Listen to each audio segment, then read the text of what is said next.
Dako na tayo sa ulat ng ating mga himpilan.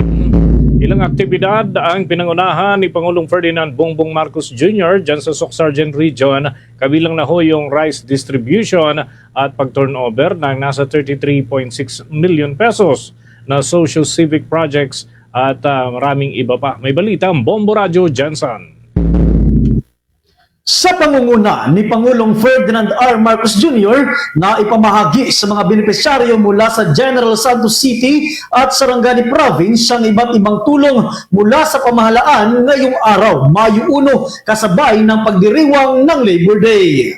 Sa isinagawang seremonya sa Barangay Lagaw sa Jensen, tagumpay na naipamahagi ang 10 kilong libreng bigas sa ilalim ng Local Government Support Fund. Nasa 5,000 ng mga residente ang nakatanggap ng nasabing tulong. Nakadaw pang pala din ni PBBM ang ilan sa mga presidential scholars. Ang bawat isa ay nakatanggap ng 20,000 pesos scholarship grant. Personal ding iginawad ng Pangulo ang higit 33.6 million pesos para sa mga barangay ng Jensen at Sarangani. Sa ilalim ng Socio-Civic Project Fund, nakatanggap ang Jensen ng 5.2 million pesos para sa 26 nitong barangay habang 28.4 million naman para sa 142 barangay ng Sarangani. Gamitin na natin yung Local Government Support Fund o yung LGSF para magbigay ng tulong sa ating mga local government executives.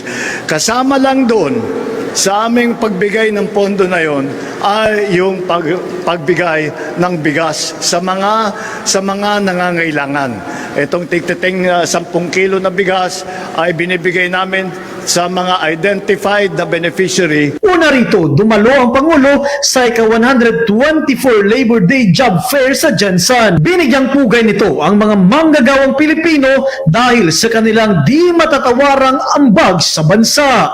Yan ang ulat mula sa himpilan ng Bombo Radio Jensen. Ito si Bombo Mark Cabanos para sa number 1 and most trusted source of news and information. Basta Radio Bombo! For the most trusted source of news and information, visit our website at www.bomboradio.com. Follow us on Bombo Radio mobile app, Facebook, YouTube, TikTok, and X, formerly Twitter. Like, share, and stay connected. Anytime, anywhere.